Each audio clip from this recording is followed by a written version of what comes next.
Jangan terlampau lekat hati kepada dunia, sebab dunia ini sementara. Kalau kita susah, jangan susah hati, sebab susah itu sementara. Kalau ada yang sakit, jangan terlampau menderita, sebab sakit itu juga sementara. Kalau ada yang kaya, jangan sombong, sebab kaya juga sementara. Yang kekal abadi itu apa?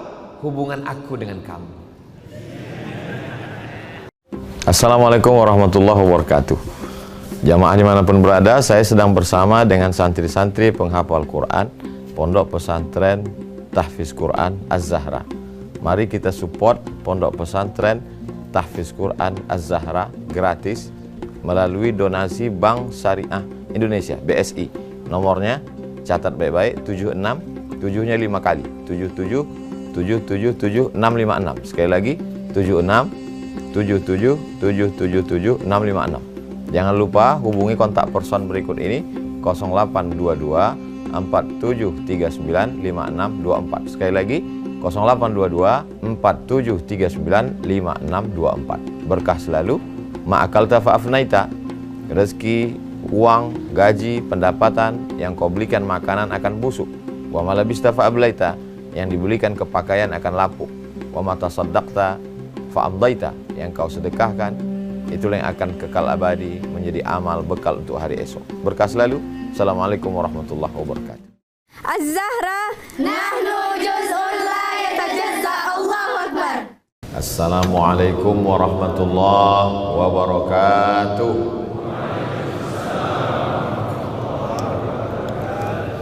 Alhamdulillah, wassalatu wassalamu ala Rasulillah Sayyidina wa Maulana Muhammad ibni Abdillah wa ala alihi wa sahbihi wa man da'a bi da'watihi wa istanna bi sunnatihi ila yaumi liqa'i rabbih wa ba'du. Datuk-datuk, datin-datin, para asatiz, para masyayikh, hadirin hadirat, para pemuda Islam, semua yang berhadir ini insyaallah dimuliakan Allah Subhanahu wa taala. Amin ya rabbal alamin.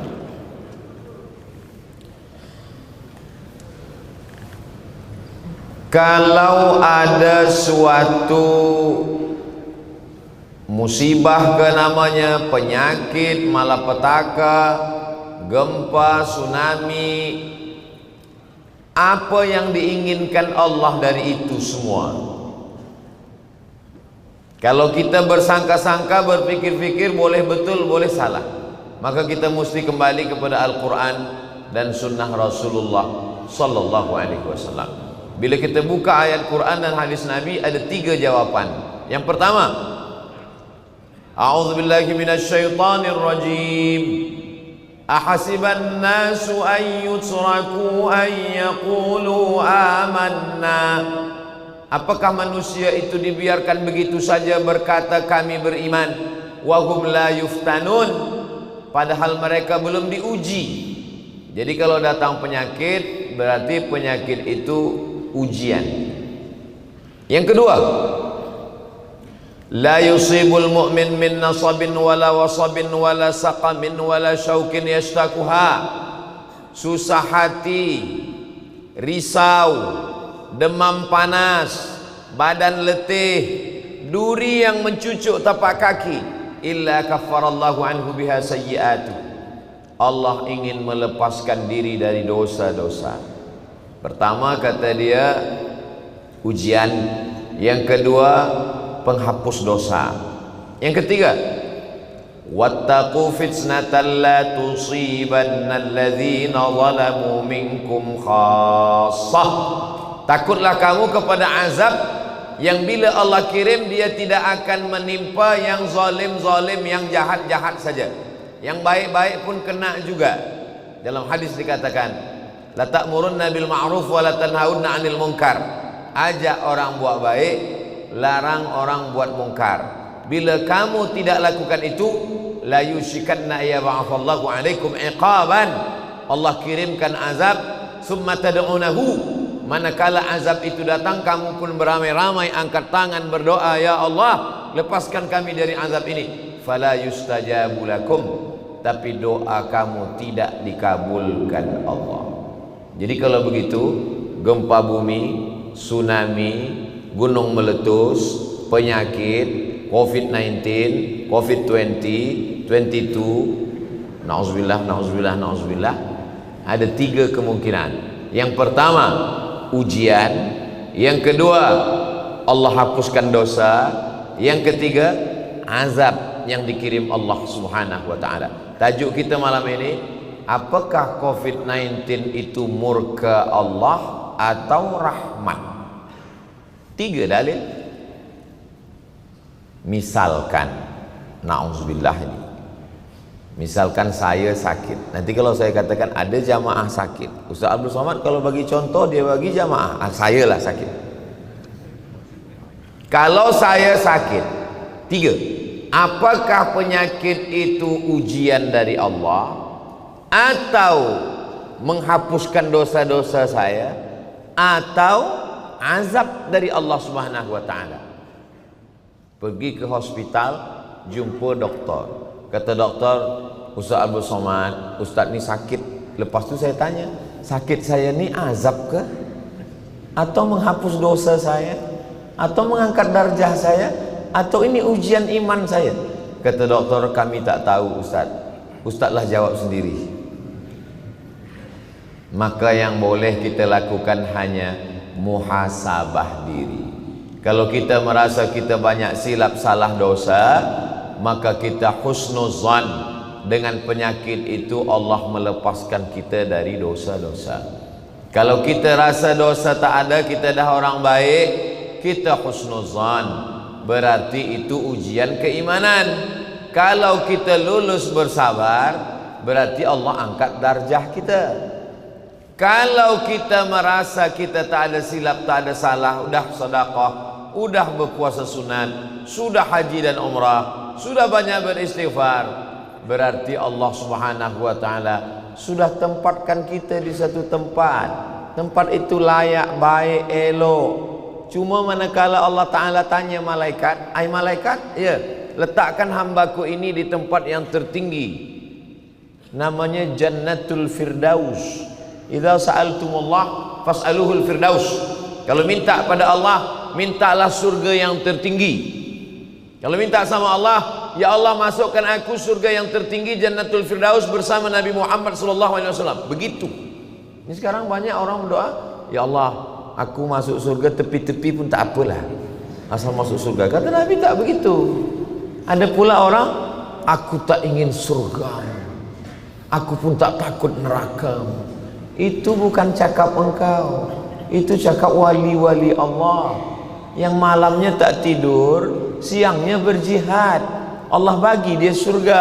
Kata dia, aku tak ingin surgamu, aku tak takut nerakamu, aku hanya inginkan cintamu. Itu orang yang dah jatuh cinta, semuanya diberi pada Allah. Ini sembahyang subuh pukul 8, aku tak ingin surgamu. Cubalah kita ukur diri kita siapa. Begitulah Allah Subhanahu wa ta'ala. Nah, bila tajuknya apakah COVID-19 itu azab atau rahmat, maka Sayyidatuna Aisyah Ummul Mukminin radhiyallahu anha dalam hadis Sahih Al-Bukhari bertanya, "Ya Rasulullah, bagaimana dengan wabak? Penyakit yang merata-rata ke seluruh negeri namanya wabak. Apa itu wabak?" Kata Nabi SAW, "Kana azaban yab'atsuhu Allahu ala man yasha." Itu adalah azab yang dikirimkan Allah kepada sesiapa yang dia kehendaki. Faja'alahu rahmatan lil mu'minin. Tapi dia jadikan menjadi rahmat bagi orang yang beriman. Hadis ni muskil lah, problem, confuse. Bagaimana mungkin azab boleh menjadi rahmat? Azab, kenapa menjadi rahmat? Bagi orang yang minum khamar, bagi yang berzina, bagi yang LGBT, bagi yang buat dosa, bagi yang riswah, dia menjadi azab. Sehingga dengan azab itu mati dalam keadaan terkena azab. Nafas sesak, pandangan tak terang, telinga tak boleh mendengar, semua penyakit-penyakit azab dikirimkan Allah. Wa rahmatan lil mu'minin. Tapi bagi orang yang beriman, dia akan menjadi rahmat kasih sayang Allah. Kalau dia mati, al-mat'unu syahid. Orang yang kena penyakit ta'un, penyakit wabak, maka dia matinya mati syahid. Tapi jangan sebab wabak mati syahid, nanti bila datang wabak, na'udzubillah, entah apa nama wabak di masa akan datang lagi. Kata doktor, kata kerajaan, guna mask, jangan keluar rumah. Semua melawan, semua keluar rumah, semua tak peduli. Lepas tu bila ditanya, kenapa awak tak ikut anjuran kerajaan? Kenapa awak tak ikut anjuran doktor? Saya ingin mati syahid.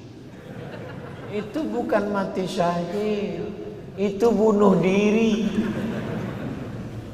Sebab Allah mengatakan dalam Quran, la tulqu bi aidikum ila tahlukah. Jangan engkau jerumuskan dirimu ke dalam kebinasaan dengan tanganmu sendiri. Idza sami'tum bihi, kalau kamu dengar di suatu negeri itu ada wabak, la tadkhulu, jangan masuk ke negeri itu. Tuan-tuan ada dengar wabak di suatu negeri, jangan datang ke sana. Wa idza waqa'tum bihi, kalau kamu berada di suatu negeri, negeri itu kena wabak, la tahruju firaran minhu, dan jangan kamu lari dari negeri itu.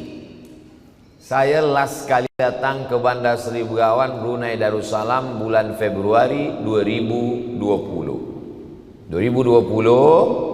Lepas itu Ustaz Abdul Somad dengan ini kami lantik sebagai visiting professor di University Islam Sultan Syarif Ali.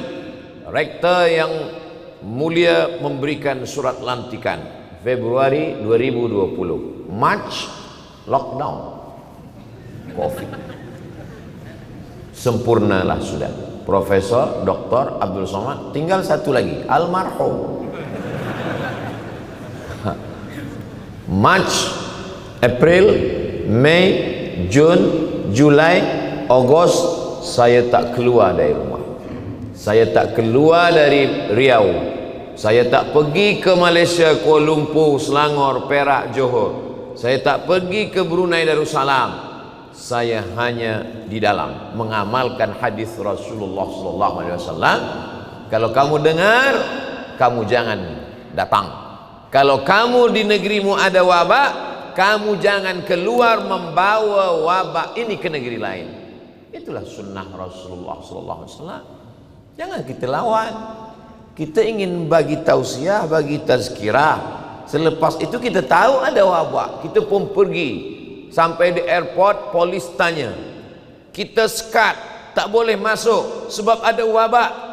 Kita pun terus saja marah. Yang saya bawa ini adalah kalam Allah, hadis Rasulullah. Kamu sudah melawan dakwah, kamu akan masuk neraka jahanam. Kata polis, yang mengaji bukan kamu saja, kami pun mengaji juga. Kalau ada orang datang dari suatu negeri yang ada wabak di sana, maka dia tak boleh keluar. Ini sunnah. Alaikum bisunnati, hendaklah kamu mengikut sunnah Rasulullah SAW. Banyak berdoa. Masya Allah, tabarakallah.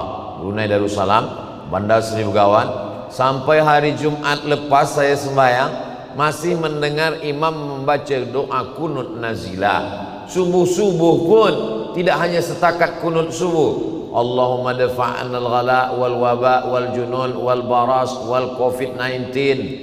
Semua dimintakan supaya jauh. Membaca solat nariyah supaya dijauhkan daripada musibah, sejauhkan.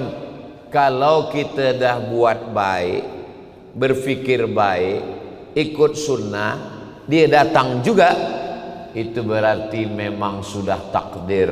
Antu'mina billah, beriman kepada Allah, bil qadari, takdir dari Allah, khairihi wa syarrihi, takdir baik dan takdir buruk. Jadi kalau kita ada satu musibah, fi anfusikum, dalam diri, penyakit, mati, fi amwalikum, dalam harta, rugi, bankrupt, susah, di bumi, gempa, tsunami, gunung meletus, maka sesungguhnya kita cepat-cepat hasibu anfusakum, muhasabah diri qabla an tuhasabu, sebelum kamu dihisab.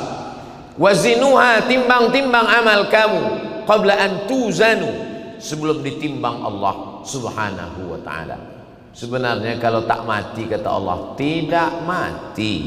Semua manusia mengatakan engkau mati. Ya ghulam, wahai Abdullah bin Abbas, la ini jitama'atil ummatu, berkumpul semua umat di manusia di dunia ini, ala ayyadurruka bisyai'in, membunuhmu, menyihirmu, la yadurruka illa bisyai'in qad kataballahu alaik. Mereka tidak akan mampu. Yang mereka lakukan hanya sampai pada takdir Allah. Jadi kalau ada orang mati, itu dia mati bukan karena sihir, bukan karena black magic, bukan karena covid, bukan karena wabah. Dia mati karena ajalnya sampai. Kalau ajal tak sampai, tak mati. Tapi kita mesti ada ikhtiar. Itulah ahlus sunnah wal jamaah. Kita ini bukan ahlul bid'ah qadariyah jabriyah. Kita ini ahlus sunnah. Imam Abul Hasan Al-Ash'ari ada ikhtiar. Menjauh dari negeri ada wabah, jangan keluar dari negeri ada wabah. Banyak berdoa, beristighfar. Maka Allahu liyu'adzibahum wa anta fihim. Allah tidak akan mengirimkan azab kalau Nabi Muhammad ada di sana. Banyak-banyak berselawat. Wa ma kana Allahu mu'adzibahum wa hum yastaghfirun. Allah tidak akan mengazab kalau bangsa itu mau beristighfar. Astaghfirullahalazim, astaghfirullahalazim, astaghfirullahalazim, astaghfirullahalazim. Faqultu astaghfiru rabbakum innahu kana ghaffara. Kalau kamu banyak beristighfar, dosamu diampunkan Allah. Yursilis samaa alaikum midrara. Allah akan turunkan hujan rahmat. Wa yumdidukum bi amwalin wa banin. Allah akan berikan kamu harta dan anak-anak. Wa yaj'al lakum jannatin. Allah akan berikan kamu kebun-kebun yang subur. Wa anhara, akan berikan air sungai yang mengalir, jannatul firdaus. Ini 6 karena banyak beristighfar. Astaghfirullah pendek, agak panjang astaghfirullahalazim, lebih panjang astaghfirullahalazim alladzi la ilaha illa huwal hayyul qayyum wa atubu ilaih, lebih panjang Allahumma anta rabbi la ilaha illa anta khalaqtani wa ana 'abduka wa ana 'ala 'ahdika wa 'adika ma stata'tu a'udzubika min syarri ma sana'tu abu laka bi ni'matika 'alayya wa abu bi dhanbi faghfir li fa innahu la yaghfiru dzunuba illa anta. Kalau hafaz, kalau tak hafaz gerak-gerakkan mulut. Saya tengok di beberapa tempat di Brunei ada pembacaan istighfar, sayyidul istighfar. Apa makna di beberapa tempat sebelum tazkirah dibacakan sayyidul istighfar? Inilah tujuannya. Bila kita banyak istighfar, 6 dibagi Allah, dosa diampunkan, diturunkan hujan rahmat, dibagi anak, dibagi harta, dibagi kebun, dibagi sungai yang mengalir, kerana keutamaan istighfar. Nabi Muhammad SAW pun yang tak ada dosa beristighfar. Ini kadang kita istighfar, saya tengok orang beristighfar, pernah saya datang kepada ulama, kejar-kejar istighfar, astagfirullahaladzim, saya ni Pak Kiai ada urusan, astagfirullahaladzim, 5 menit istighfar. Ini kadang orang banyak dosa, setiap hari maksiat mata telinga. Assalamualaikum warahmatullahi wabarakatuh. Assalamualaikum warahmatullahi wabarakatuh. Macam makan pisang goreng panas. Apa yang dicakapkan ini? Astaghfirullahalazim alladzi la ilaha illa huwal hayyul qayyum wa atubu ilaih. La ilaha illallah wahdahu la syarika lah, lahul mulku wa lahul hamdu, yuhyi wa yumitu wa huwa ala kulli syai'in qadir. Dari mula hari Khamis, Jumat, Sabtu, Ahad, Isnin, esok Selasa, hampir seminggu saya berkeliling pusing-pusing di Brunei Darussalam ini. Saya perhatikan semua istighfarnya pelan. La ilaha illallah, astagfirullah pelan. Kadang di beberapa tempat cepat. Allah Qadir. Allah Qadir. Apa ni? Bila kita tanya, kenapa Tuan Imam cepat-cepat? Betul, huruf tu tak jelas. Allah Maha Tahu. Memanglah Allah Maha Tahu. Tak dicakapkan pun Allah tahu. Tak bergerak mulut pun Allah tahu. Ini bukan urusan kita dengan Allah, urusan kita dengan orang yang mendengar. Kalau dengan Allah, sudah selesai. Wa na'lamu ma tuwaswisu bihi nafsuh. Kami tahu apa yang berbisik-bisik dalam hatimu. Tapi sunnahnya dicakapkan. Ada sahabat Nabi namanya Khabbab ibnul Arth. Khabbab, ya, bila engkau sembahyang dengan Nabi, Nabi itu kalau sembahyang mulut dia bercakap ke atau diam saja? Kata Khabbab, Nabi itu kalau sembahyang mulut dia bergerak. Dari mana engkau tahu Nabi itu mulutnya bergerak? Kau kan sembahyang. Dari mana engkau tahu Nabi mulut dia bergerak? Masa Nabi sembahyang sunat, masa Nabi sembahyang, aku menengok bittirabi lihyati, aku tengok janggut dia bergerak. Janggut dia bergerak karena dagu dia bergerak. Dagu dia bergerak karena rahang dia bergerak. Rahang dia bergerak kerana dia membaca. Nabi itu sembahyang membaca. Walaupun zuhur, walaupun asar, walaupun qabliyah, walaupun ba'diyah, meskipun tahiyatul masjid. Allahu akbar. Wajjahtu wajhi.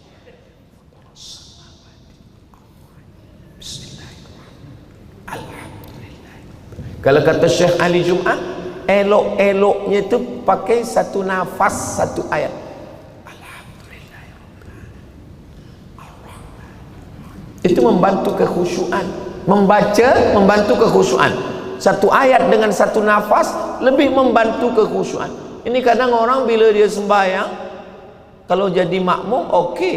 Ini kadang menjadi imam atau dia sembahyang bersendirian. Iftitah, Fatihah, ayat satu nafas. Allahu Akbar. Macam mana kita di hadapan Allah Subhanahu wa taala bila diluruskan kesilapan? Kenapa kamu sembahyang cepat? Betul, Allah yang tahu apa yang ada dalam hati. Memanglah Allah tahu, tapi kata Nabi, ikut aku, sallu kama raaitumuni usalli. Dalam segala hal kita ikut sunnah Rasulullah sallallahu alaihi wasallam. Dalam masalah sembahyang, dalam masalah tazkirah, dalam masalah duduk di masjid, dalam masalah salat berjamaah, termasuklah dalam masalah menghadapi musibah. Wala nabluwannakum bi syai'im minal khauf. Ujian yang pertama adalah khauf, takut. Yang sekolah takut tak naik, yang dah sekolah takut tak masuk universiti, yang lepas BA takut tak boleh master, yang dah master takut tak boleh PhD, yang dah PhD takut tak kerja, yang kerja takut tak berbini, yang dah nikah takut tak punya anak, yang punya anak takut tak punya anak lagi, yang dah punya anak lelaki takut tak punya anak perempuan. Siapa? Saya, anak lelaki. Manusia selalu ada rasa cemas, susah hati, risau. Itu tanda kita kurang yakin dengan Allah Subhanahu wa taala. Maka kata Imam Al-Hasan Al-Basri, alimtu anna rizqi la ya'khudhuhu ghairi. Aku tahu rezekiku tak akan diambil orang. Fatma'anna qalbi, hatiku jadi tenang.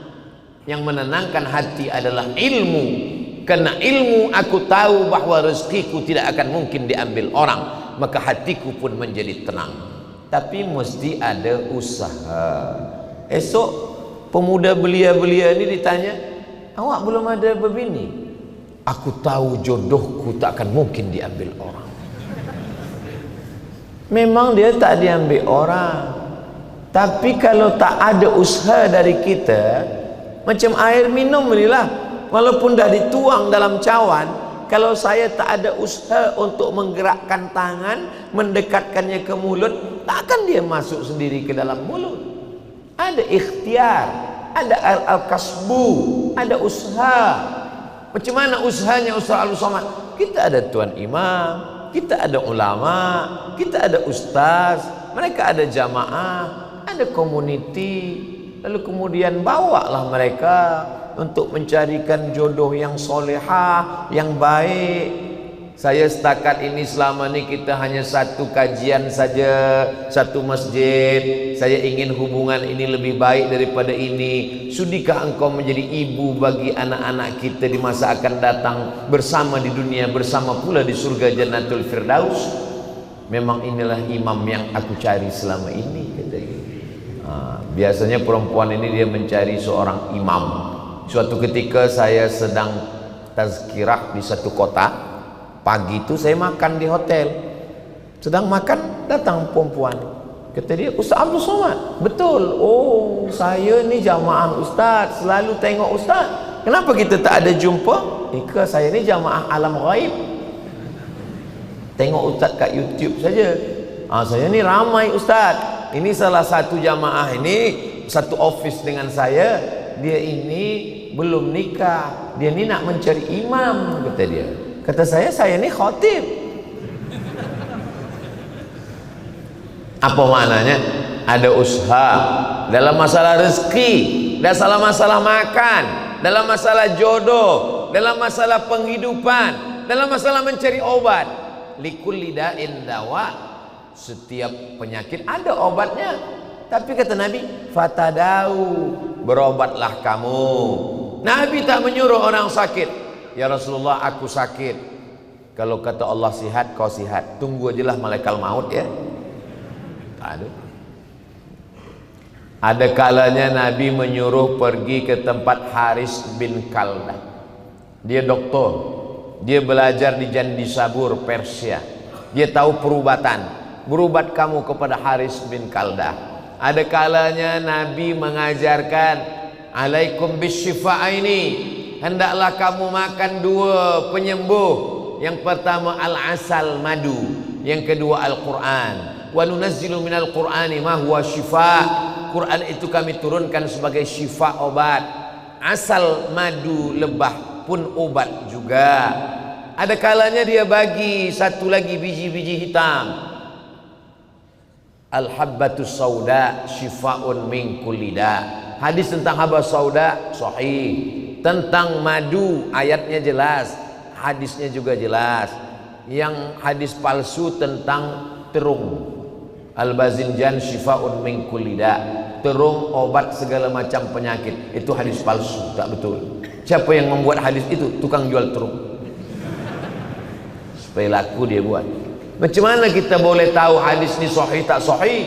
Tengoklah. Ada dalam Sahih Bukhari, Sahih Muslim, Sunan Abi Dawud, Sunan Tirmidzi, Sunan Nasai, Sunan Ibnu Majah, Muwatta Malik, Sunan Darimi, Musnad Ahmad bin Hanbal, Musnad Ibnu Abi Syaibah, kitab-kitab hadis. Tanya ulama, fasalu ahla dzikri in kuntum la ta'lamun. Biasa di ujung ada tanda macam ni, ditulis hadis riwayat fulan. Ada sahih, ada hasan, ada dhaif. Sahih dengan hasan tak ada ikhtilaf, silalah pakai. Tapi kalau dhaif tengok dulu, syaratnya mesti 5. Tak boleh dalam masalah akidah, tak boleh dalam masalah hukum halal haram, tidak boleh ada periwayatnya yang kadzab, pendusta.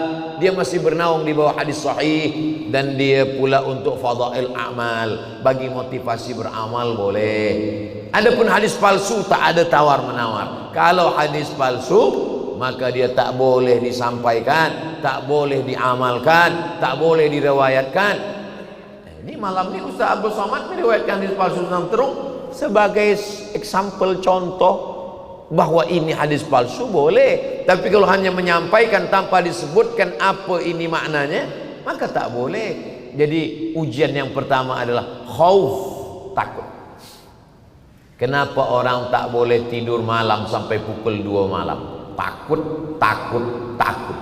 Kenapa tak lalu makan? Takut. Takut apa? Kolesterol, gula darah, diabetes, jantung, asam urat, asam lambung, asam lemak, asam pedas. Semua ketakutan-ketakutan yang sebenarnya hidup ini tidak sesusah yang kita pikirkan. Hidup ini tak susah. Yang susah itu memikirkan cakap orang.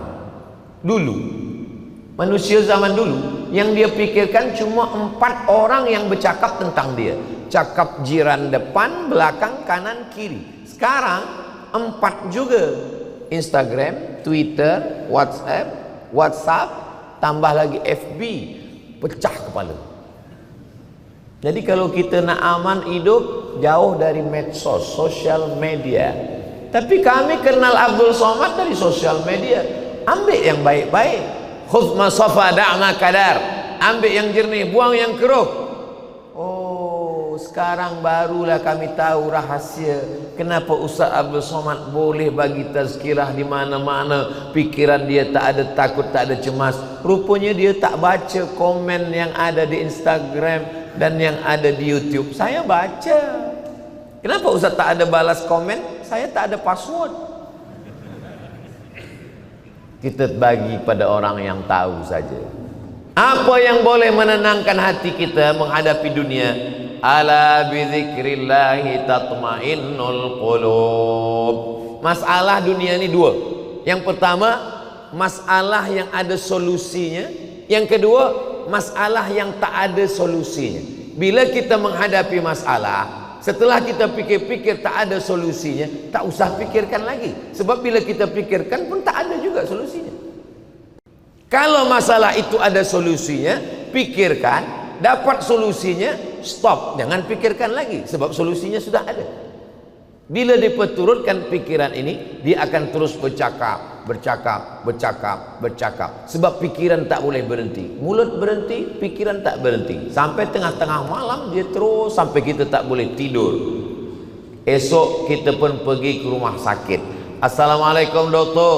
Waalaikumsalam. Saya pukul 2 malam tadi berpikir tentang anak, tentang bini, tentang kerja, tentang itu, tentang kereta, tentang rumah semua. Hingga tak boleh tidur, hingga pukul 2 malam. Tolonglah bagi saya ubat supaya saya boleh tidur malam. Doktor pun kasih ubat, makan ini 2-3 kali. Ini makan pagi, makan siang, makan malam. Ini makan sebelum makan, ini makan selepas makan, ini makan sedang makan. Bertambah beban kita lagi. Saya dah 2 malam tak boleh tidur doktor. Kata doktor dalam hati, aku dah 2 bulan tak tidur-tidur. Tidak ada manusia yang tidak punya problem masalah.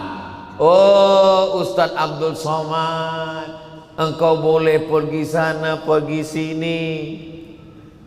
Aku tak boleh pergi ke sana ke sini Ustaz Abdul Somad. Kenapa? Sebab kening aku berbisul. Kening saya ini berbisul, saya malu kalau jumpa orang. Maka saya di rumah saja. Ustaz Abdul Somad bagi tazkirah sana, tazkirah sini. Ustaz kening tak berbisul. Dia tak tahu Ustaz itu tegak, tak duduk-duduk. Rupanya bisul dia di bawah pula. Kadang kita tak nampak bisul orang. Yang kita pikirkan bisul kita saja. Bisul orang rupanya lebih parah lagi daripada kita. Maka satu-satunya jalan adalah husnuzan kepada Allah. Wasta'inu bis sabri was salah. Minta tolong kepada Allah dengan sabar dan salat. Saya dulu memang gelap dunia ini Ustaz. Stres, depresi, pakai narkotik, mabuk, sabu, pil anjing gila pun saya makan untuk menenangkan fikiran. Tapi selepas saya dengar tazkirah Ustaz Abdul Somad, kata Ustaz Somad, banyak-banyak salat. Sekarang saya dah salat Ustaz. Salat apa? Salat Jumat. Salat subuh, salat zuhur, salat asar, salat maghrib, salat isya, salat duha, salat tahajud, salat qabliyah, salat ba'diyah, tahiyatul masjid, salat hajat, salat tasbih. Tapi jangan bagi tahu banyak macam ni pada orang yang nak masuk Islam. Dia tak jadi masuk Islam. Saya tertarik dengan Islam sebab Islam ni agama yang baik, rahmatan lil alamin, agama yang bersih, lepas kencing maaf berbasuh, saya dah tak nak lagi pakai guna tisu saja. Dia bersih tapi tak suci. Macam mana bila saya masuk Islam? Bila kamu masuk Islam, sembahyang subuh, sembahyang duha, sembahyang zuhur, sembahyang asar, sembahyang maghrib, sembahyang isya, tahajud, witir, hajat. Kata dia tak jadilah kena macam tu.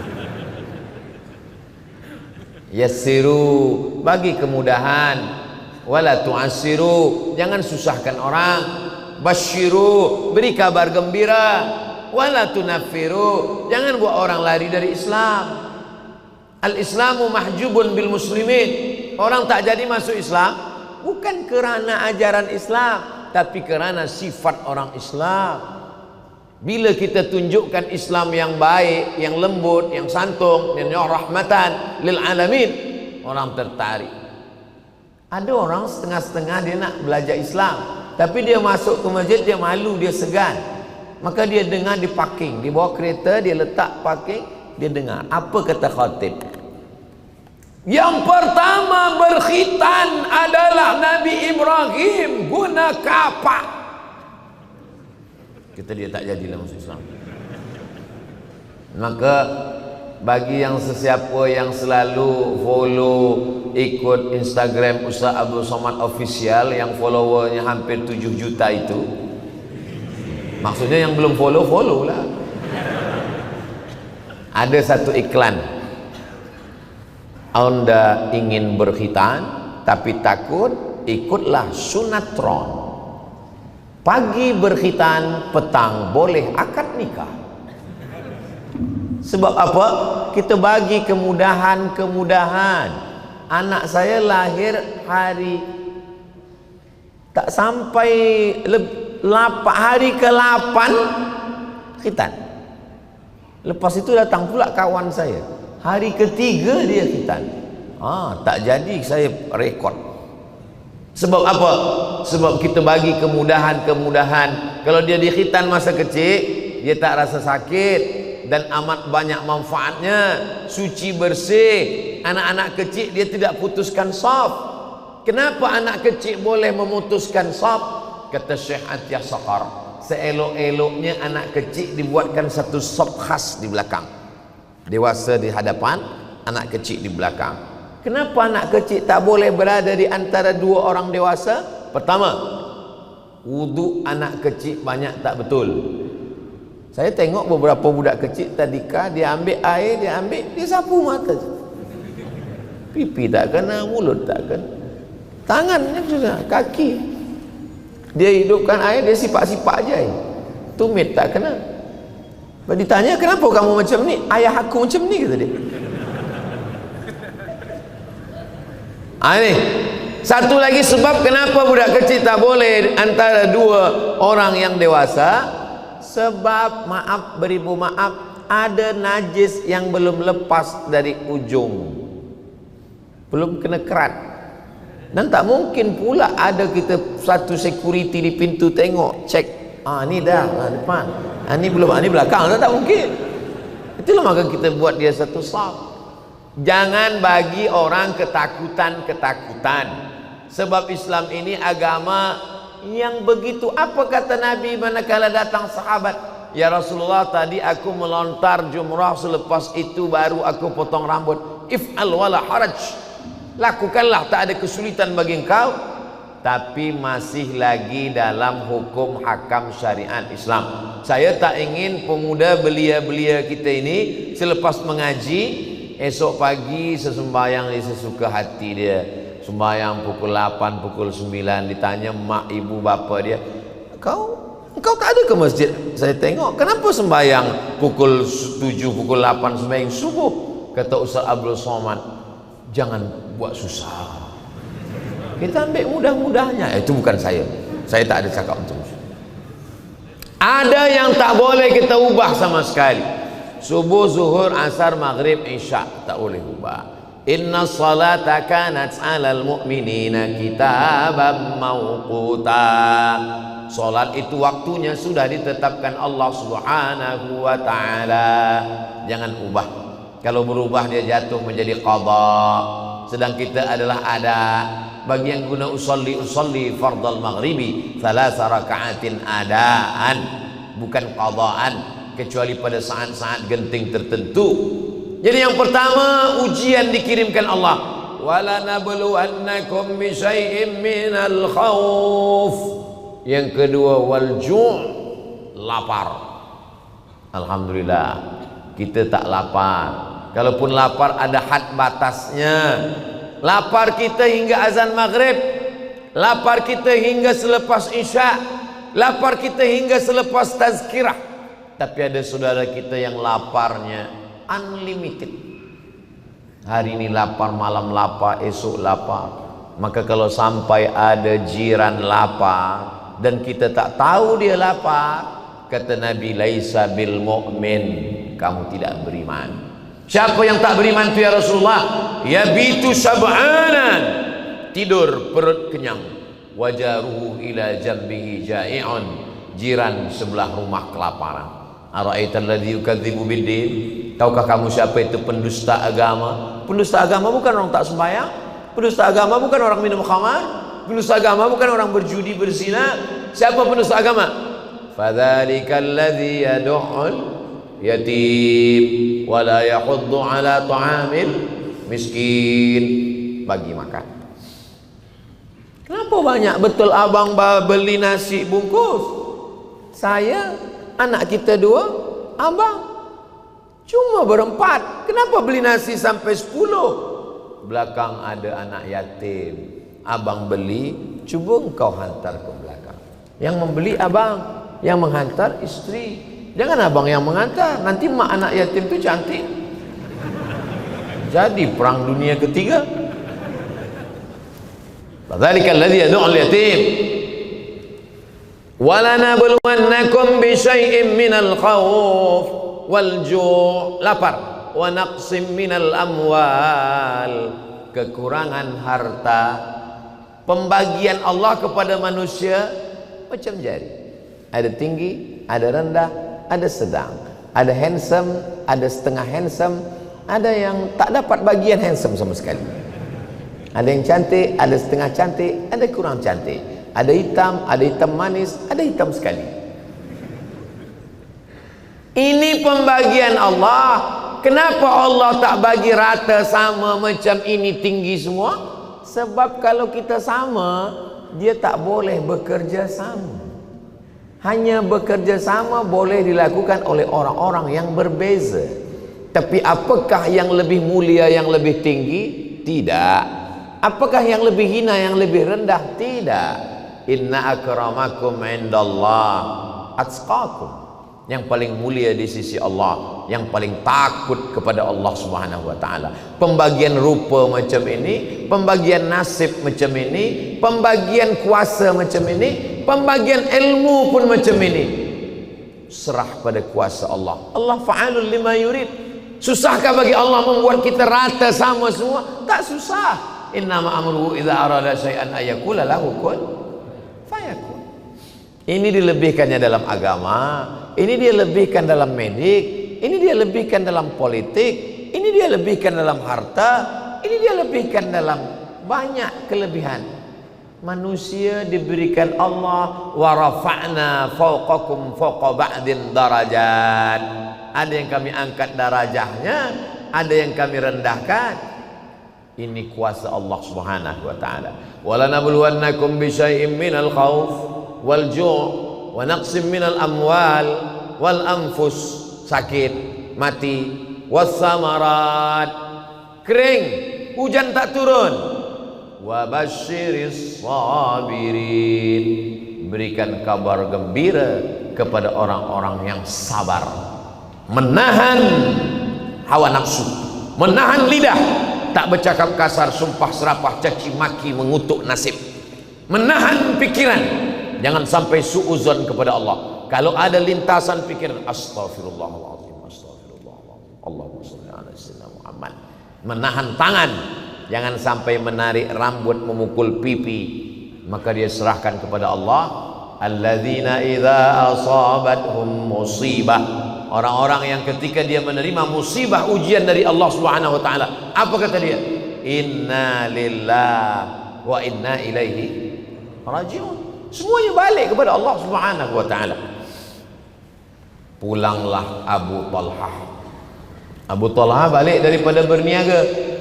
Balik dia berniaga, dia tengok isteri dia bersih, rapi, bawa makanan. Dia tanya, macam mana kabar anak kita, wahai buah hati belayan jiwa, siang dan malam terbayang-bayang, makan tak kenyang, tidur tak lelap sayang. Dalam hadis itu tak ada, itu terjemah saya saja.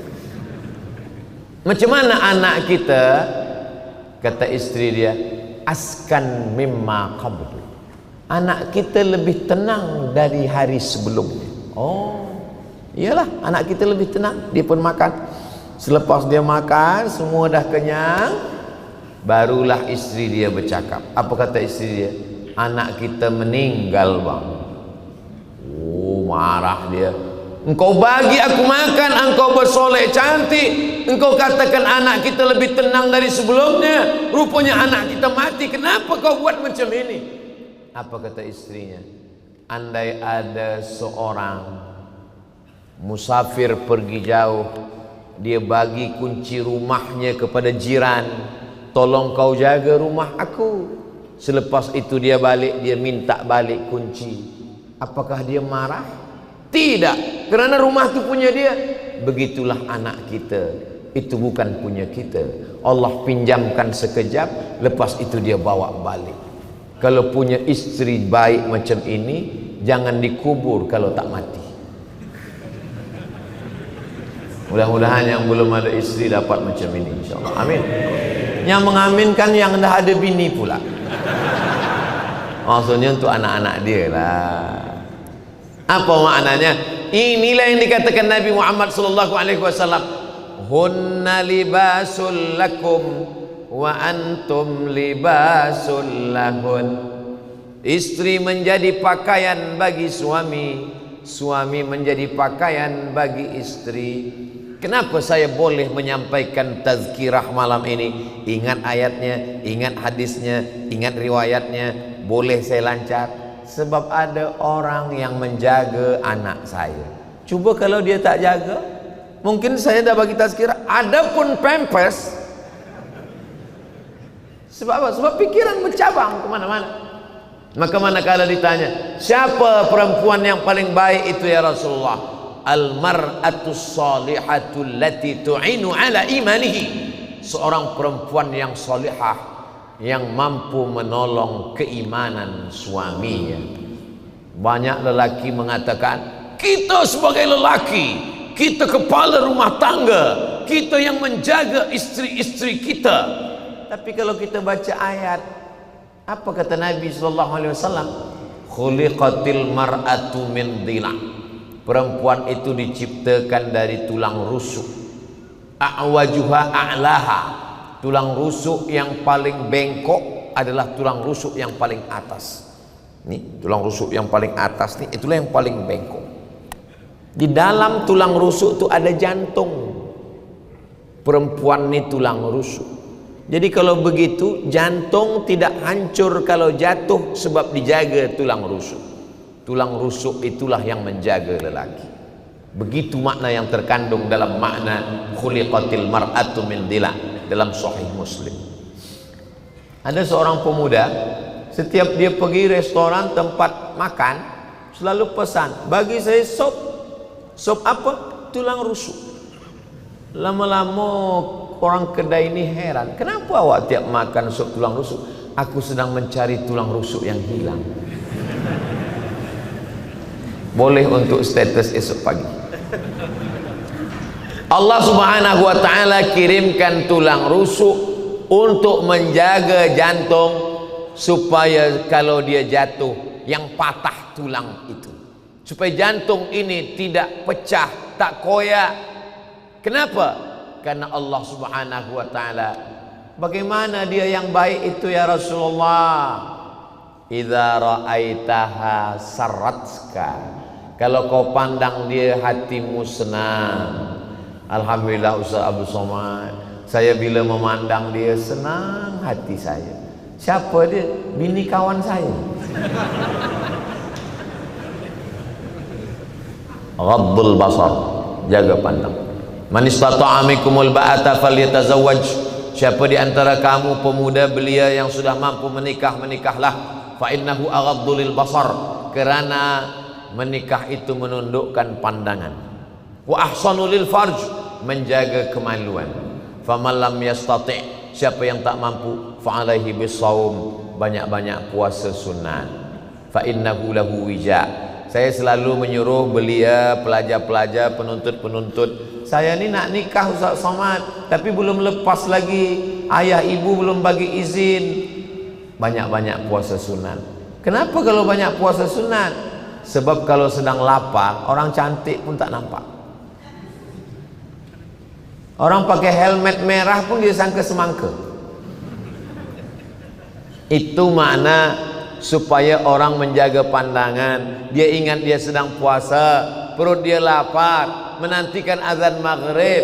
Ini adalah sunnah Rasulullah sallallahu alaihi wasallam. Idza ra'aitaha sarratka, kalau kau pandang hatimu senang. Idza amartaha ata'atska, kalau kau suruh, kau perintah, dia patuh dan taat.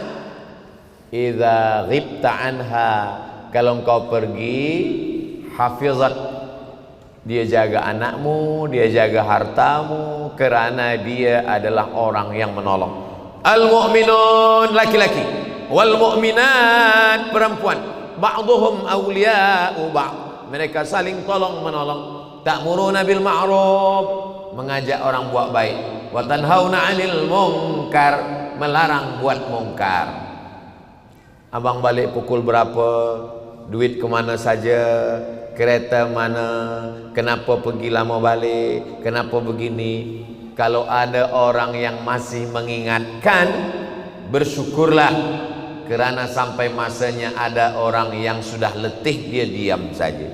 Suami kau kemana? Terserah dia lah, nak masuk neraka masuklah. Na'udzubillah. Isteri saya ni Ustaz, rasa-rasa lebih lagi daripada bagi tazkirah.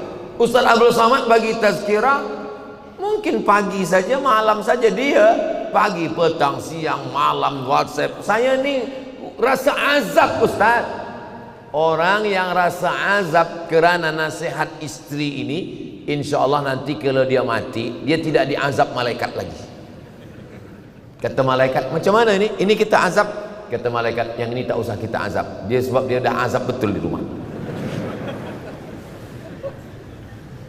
Sebab dia sudah diselamatkan dengan seorang yang dikirimkan Allah, memperbaiki imannya, membetulkan akhlaknya.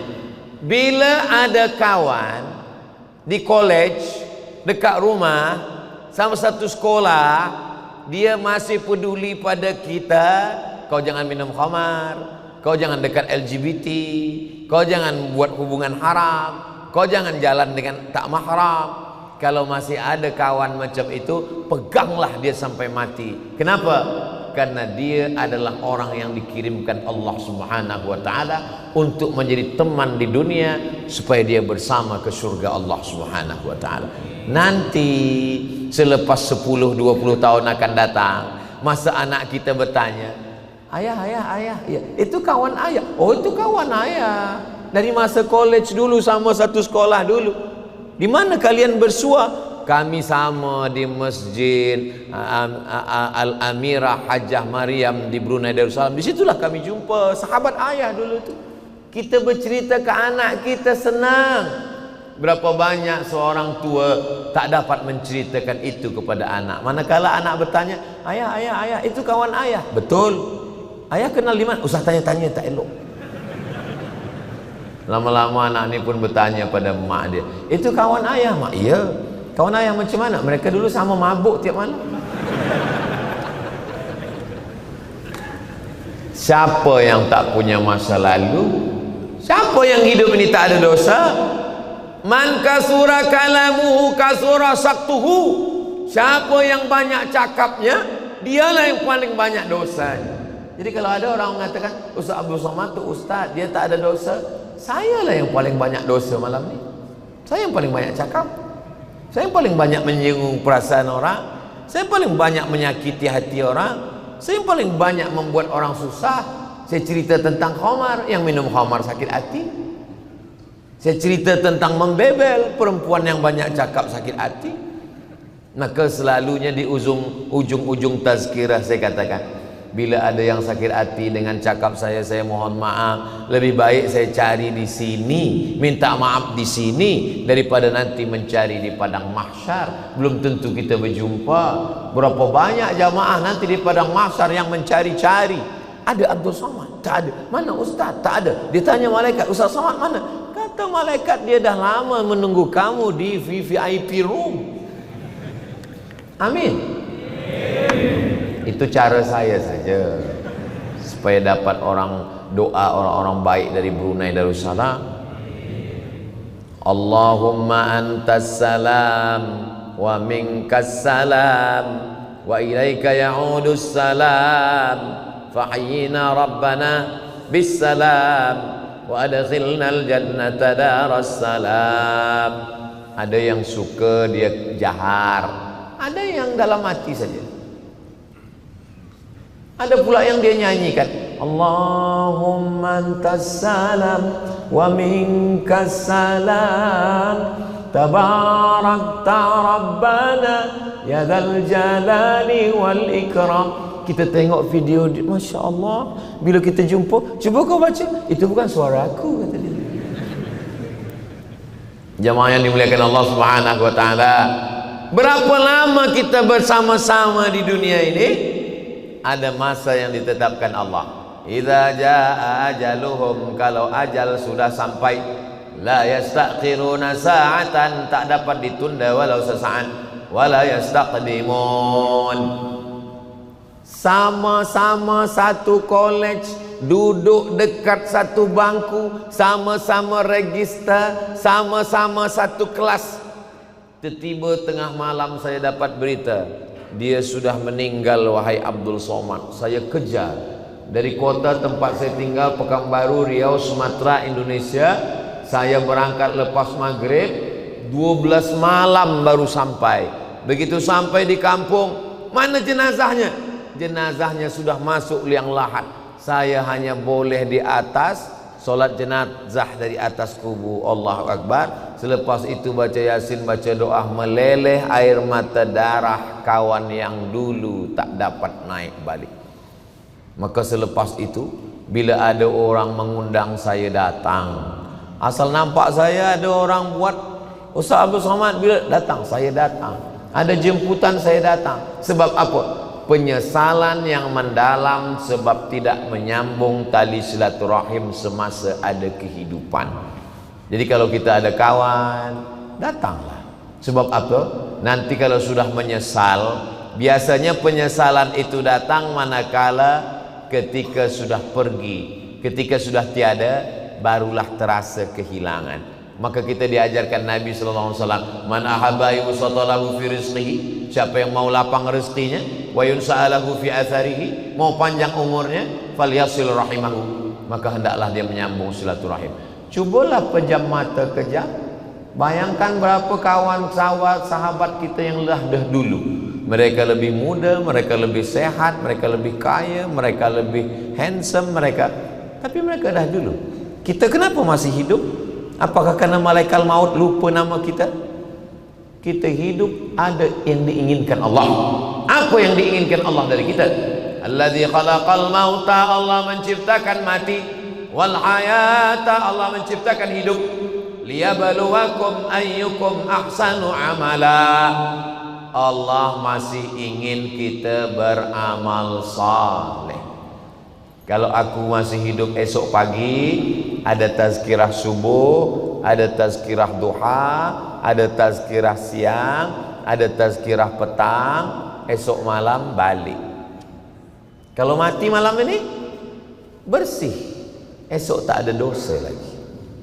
Hidup, ada seorang pejuang, dia mati ditembak oleh Belanda, orang Aceh, namanya Tengku Umar. Bulan lepas saya berziarah ke kuburnya. Apa kata Tengku Umar? Kalau aku mati malam ini, dibunuh oleh Belanda, aku mati syahid. Kalau aku hidup besok pagi, aku masih boleh minum kopi di Molang. Hidup simple. Kalau kita hidup esok pagi, kita masih boleh makan roti canai, masih boleh breakfast. Kalau mati malam ini, insya Allah kematian kita adalah kematian yang husnul khatimah. Ini banyak orang sampai ketakutan memikirkan kematian. Ustaz takut pada mati, takut juga. Tapi tidak melampau takut sampai tak makan, sampai tak keluar rumah. Ketakutan. Life is take risk. Hidup adalah berani mengambil resiko. Muda, tua. Hidup, mati. Sihat, sakit. Bunga, kuntum, mekar, harum, layu, kuning, mati. Itulah perempuan. Banyak perempuan yang ingin kembang harum mekar tak layu-layu. Bunga yang tak layu cuma satu, bunga plastik. Tabiat manusia macam itu. Macam tanaman gandum dan padi. Biji padi masuk ke tanah, kena air hujan, kulitnya pecah, bertunas. Keluarlah anak-anak padi. Lepas itu padi menghijau, padi pun berbuah, dia menunduk, kuning, dipanen, selesai, hilang, muncul padi yang baru. Hari ini saya nampaknya padi yang sudah mula menguning, dah hampir tua. Banyak orang mengatakan, Ustaz umur berapa? Macam-macam 25 kata dia. Hidup ini hanya setakat berteduh di bawah pokok yang rindang, berjalan di gurun pasir yang panas. Kalau kita teruskan perjalanan ini panas terik, ada pokok kayu, kita berhenti sekejap di bawah pokok kayu. Nanti bila matahari redup, kita teruskan perjalanan. Jangan terlampau lekat hati kepada dunia, sebab dunia ini sementara. Kalau kita susah, jangan susah hati, sebab susah itu sementara. Kalau ada yang sakit, jangan terlampau menderita, sebab sakit itu juga sementara. Kalau ada yang kaya, jangan sombong, sebab kaya juga sementara. Yang kekal abadi itu apa? Hubungan aku dengan kamu. Bukan kata saya, itu kata Nabi. Datang seorang berkulit hitam memeluk Nabi kuat. Ya Rasulullah, kata Nabi, kenapa engkau peluk aku? Aku ni hitam, legam, bukan Arab, bukan Quraisy. Aku budak, hamba sahaya, miskin dan susah. Aku rasa-rasa nanti di akhirat tak boleh berjumpa dengan engkau. Apa kata Nabi? Al-mar'u ma'aman ahab. Orang akan tetap bersama dengan sesiapa yang dia cintai. Kalau kau cinta kepada aku, maka aku pun bersama dengan kamu. Bersama di Bandar Seri Begawan, bersama di Brunei Darussalam, bersama pula di surga Jannatul Firdaus, insyaAllah. Saya pun buatlah gambar dengan kawan saya. Gambar dulu semasa di Kaherah, selepas tu gambar berjumpa di Riau. Saya buatlah before after. Before masa di Kaherah, after setelah balik. Di bawah saya buat status, bersama di Kaherah, bersama di Riau, berjiran tetangga di surga. Lepas tu datanglah setan-setan yang bagi komen di bawah. Kata dia, emang yakin masuk surga? Gitu. Ilaha illallah Muhammad Rasulullah. Sesiapa yang tak yakin masuk surga, berarti dia sudah mendustakan Nabi Muhammad sallallahu alaihi wasallam. Sebab apa kata Nabi? Man qala la ilaha illallah Muhammadur Rasulullah dakhalal jannah. Siapa yang mengucapkan la ilaha illallah Muhammadur Rasulullah pasti masuk surga. Nabi menjamin, garansi dari Nabi. Itulah kelebihan umat Muhammad sallallahu alaihi wasallam, pasti masuk surga. Dan kita masuk surga insyaallah. Ini kadang jamaah ini, Ustaz Abdul Somad, nanti bila engkau di akhirat cari aku di neraka. Apa nih? Kenapa yakin betul masuk neraka? Kita ni masuk surga. Boleh jadi Abdul Somad masuk surga bukan kerana tazkirah dia, bukan kerana haji dia, bukan kerana tahajud malam dia, tapi kerana doa orang soleh yang baik-baik. Di sini ada syabun nasya'a fi ibadatillah, anak muda yang beribadah kepada Allah. Kenapa dalam hadis itu disebut pemuda belia beribadah kepada Allah? Sebab kalau ada orang tua ke masjid, memanglah ke masjid, malaikat maut dah dekat. Tapi kalau ada pemuda belia ke masjid, innahum fityatun amanu bi rabbihim wa zidnahum huda. Mereka belia-belia yang dapat hidayah, ditambahkan Allah hidayah. Mudah-mudahan yang belia-belia ini istiqomah insyaallah. Saya, andailah ditawarkan malaikat, hai Abdul Somad, mahukah engkau aku buat belia lagi umur 20? Tak sanggup saya. Zaman saya dulu, untuk kenal perempuan susah. Nak kenal perempuan, tangan kita pun menggeletar. Nama awak. Sekarang dia tinggal cari saja di FB, nampak, terus hai, ada nombor tak? Grup-grup WhatsApp, begitu mudahnya. Jadi mereka buat Facebook, mereka buat WhatsApp, mereka buat YouTube, mereka buat Twitter, mereka buat social media. Tujuannya supaya pemuda Islam rusak, hancur. Apa yang terjadi? Yuriduna ayyutfi'u nurallah wallahu mutimmu nurihi. Mereka ingin memadamkan cahaya Allah, tapi cahaya itu tak padam. Dengan YouTube, dengan Instagram, dengan Facebook lah orang mengenal para ulama. Dulu banyak orang tak kenal Habib Umar bin Hafiz. Dulu banyak orang tak kenal dengan Al-Habib Salim Syatiri. Dari mana orang Brunei Darussalam kenal Ustaz Abdul Somad? Dari sosial media, dari Instagram, dari YouTube, dari Facebook. Mereka kenal dari video yang pendek-pendek itu. Apa maknanya? Bahwa ada senjata-senjata yang diharapkan merosakkan pemuda belia Islam. Tapi dengan itu pula mereka mendapat hidayah. Ayyahdiyallahu bika rajulan wahidan. Satu orang dapat hidayah keranamu, khairum min humurin na'am. Tapi saya tak sekolah agama, saya tak hafal Quran, saya tak dari fakulti usuluddin, saya tak dari fakulti syariah. Awak mana? Saya fakulti usuluddin. Fil jannah. Awak dari mana? Saya dari jabatan Quran was sunnah. Jannatul Firdaus. Awak dari mana? Saya dari IT, teknologi. Neraka jahanam. Siapa yang ambil gambar saya? Siapa yang syuting? Siapa yang editing? Siapa yang akan upload? Mereka orang-orang yang mengerti multimedia. Maka dengan mereka lah dakwah ini sampai. Jadi tidak semesti belajar agama saja. Yang belajar agama baik, bekerja sama mereka.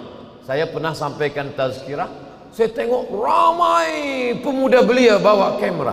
Selepas itu saya tanya, kamu ni mana? Kami pelajar dari Universiti Islam. Kenapa bawa kamera semua? Sebab pensyarah kata, nanti Ustaz Abdul Somad ambil gambar, cut, edit, buat subtitle, nanti kamu natijah ambil dari sana. Kalau video bagus A, kalau tak bagus C. Oh, bagus. Inilah yang melancarkan dakwah. Datang satu jamaah, Ustaz Somad, anak saya ini dia ambil jabatan bahasa Inggris. Bagus kata saya. Tapi apa gunanya untuk dakwah? Ambil video saya, potong 2 minit, 3 minit, buat translate ke English language, lepas itu buatkan subtitle supaya orang boleh mendapatkan hidayah. Tapi yang baik-baiklah supaya menebarkan dakwah. Ayyahdiyallahu bika rajulan wahidan. Satu orang dapat hidayah keranamu, karena ilmumu, karena sosial mediamu. Khairum min humurin na'am. Lebih baik daripada seekor unta yang merah, kendaraan termahal zaman Nabi. Dalam riwayat lain, khairum minad dunya wa ma fiha. Lebih baik daripada dunia dan seisinya. Tadi saya mula pukul 8.30, sekarang sudah pukul 9.30. 600 mililiter, 60 minit kita bersama. Mudah-mudahan apa yang saya sampaikan ini menjadi amal soleh buat saya, buat kita semua insya Allah. Mudah-mudahan kita semua dibagikan keluarga yang sakinah, mawaddah, warahmah, anak-anak soleh dan solehah. Belia-belia kita diselamatkan dari LGBT, diselamatkan dari khamar, diselamatkan dari narkotik, diselamatkan dari perbuatan maksiat. Negeri ini tetap dijaga Allah, baldatun thayyibatun wa rabbun ghafur. Ala hadhihi niyya wa kulli niyatin salihah. Al-Fatihah. Assalamualaikum warahmatullahi wabarakatuh. Jamaah dimanapun berada, saya sedang bersama dengan santri-santri penghafal Quran Pondok Pesantren Tahfiz Quran Az-Zahra. Mari kita support Pondok Pesantren Tahfiz Quran Az-Zahra gratis melalui donasi Bank Syariah Indonesia BSI. Nomornya catat baik-baik, 76 7-nya 5 kali 77 777 656. Sekali lagi 76 77 777 656. Jangan lupa hubungi kontak person berikut ini 0822 4739 5624. Sekali lagi 0822 4739 5624. Berkah selalu. Ma'akalta fa'afnaita. Rezeki, uang, gaji, pendapatan yang kau belikan makanan akan busuk. Wa malabista fa'ablaita. Yang dibelikan kepakaian akan lapuk. Wa mata saddaqta fa'amdaita. Yang kau sedekahkan, itulah yang akan kekal abadi menjadi amal bekal untuk hari esok. Berkah selalu. Assalamualaikum warahmatullahi wabarakatuh. Az-Zahra nahnu juz